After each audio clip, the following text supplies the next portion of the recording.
교정 원리를 생각해 보면은 이거는 너무 당연한 거예요. 뭐냐면은 치아라는 건 뼈에 박혀 있잖아요. 근데 치아가 이동을 하잖아요. 그 말은 무슨 말이냐면 뼈가 녹는다는 뜻이에요. 브라켓을 붙여서 치아를 한쪽 방향으로 힘을 딱 주면은 그 방향에 있는 뼈가 녹아서 없어져 버려요. 그럼 거기로 치아가 이동을 하고 뒤에 있는 빈 공간에 뼈가 다시 차오르면서 단단해지는 거거든요. 그러니까 이 사이클이 보통 그래도 한 3, 4개월 이상은 걸려요. 뼈가 만들어지고 없어지는 과정이.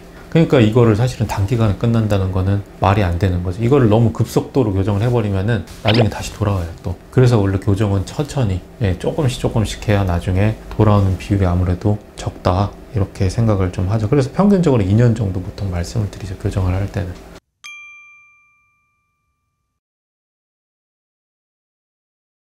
교정을 하면 이제 환자분들이 이제 많이 걱정하시는 게 잇몸이 안 좋아진다. 그러니까 요거를 좀 정확히 알고 있어야 돼. 잇몸이 안 좋아진다는 거는 아까 말씀드린 대로 치아가 뼈를 녹이면서 이동을 하잖아요. 그럼 이 치아를 잡고 있는 뼈가 전반적으로 조금씩은 녹아요. 그럼 이게 젊었을 때는 사실 별 티가 안 나고 크게 불편감을 못 느끼는데 나중에 이제 나이 드시고 40 넘고 50 넘고 나서 그때 치아가 흔들리는 순간이 빨리 오게 되죠. 그런 부분이 잇몸이 안 좋아진다고 표현을 하는 거예요. 그러니까 밑에 있는 뼈가 줄어든다. 교정에서 말하는 잇몸이 안 좋아진다. 이런 의미입니다.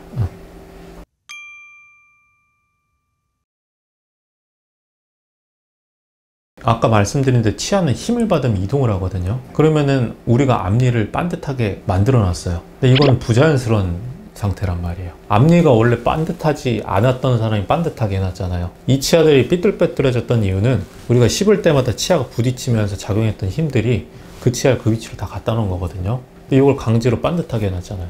그럼 이거를 뒤에다가 유지장치를 안 붙여주면은 당연히 우리가 씹는 힘을 통해서 치아가 다 이동을 해버려요. 그러면 당연히 위치가 이동하면서 반듯한 것들이 풀어져 버리죠. 그러니까 사실은 당연히 유지장치를 해줘야 되는데 개인적인 생각으로 사실 유지장치를 안 하는 게 더 좋아요. 왜냐면은 결국에는 씹는 힘 자체가 다 합쳐져서 그 치아를 그 위치로 보낸 거잖아요. 그러니까 사실은 부자연스러운 상태예요. 유지장치를 유지를 하고 있다는 거는 결국에 이제 심리적인 목적 때문에 하는 거니까 그런 부분은 일단 어쩔 수 없는 거긴 한데 유지장치는 그런 역할을 해준다 이렇게 생각하시면 돼요.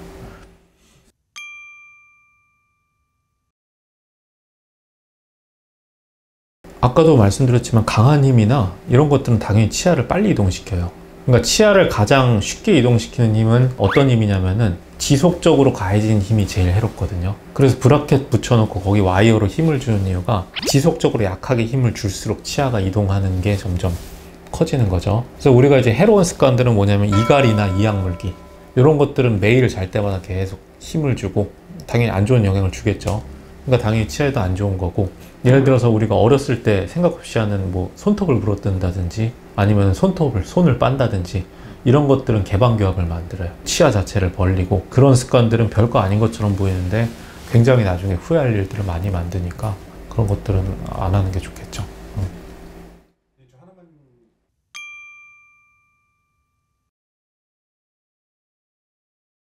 당연히 이제 우리가 젊을수록 결국에 뼈가 높고 만들어진다는 거는 몸에 있는 세포 활성이 높다는 거거든요. 어릴수록 그게 활발해요. 그러니까 우리가 이제 뼈라는 거를, 이건 그냥 재미로 말씀드리는 건데, 뼈를 우리가 단단한 조직이라고 생각하는데 단단한 조직이 아니고 굉장히 이게 액티브하거든요.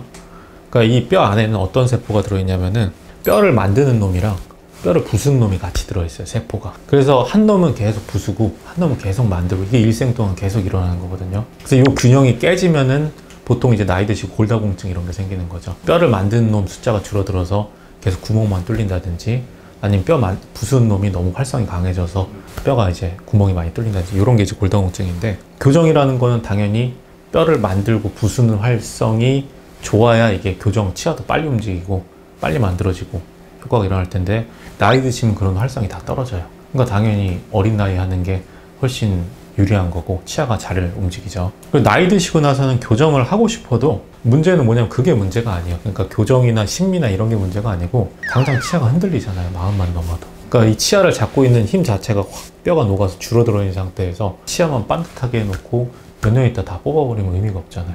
그래서 보통 중장년은 교정할 수 있는 분들이 그렇게 많지가 않은 거예요. 잇몸이 뼈가 좋다든지 뿌리가 너무 길어가지고 충분히 버틸 수 있다든지 그런 분들만 선택적으로 하던 거지, 잘못했다가는 괜히 치아 수명만 줄어들고 결국에 다 임플란트 들어가면 의미가 없잖아요, 교정하고 나서.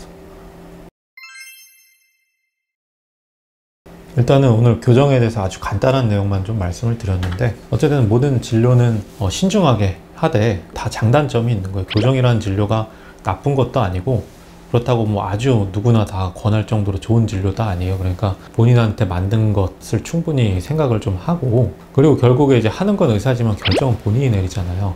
어쨌든 충분히 생각을 많이 하고 그 다음에 하시는 게 아무래도 좋다, 그렇게 좀 말씀을 좀 드리고 싶어요. 교정이라는 게 하고 나서 후회하시는 분도 많으시고 뭐 여러 가지가 있으니까요.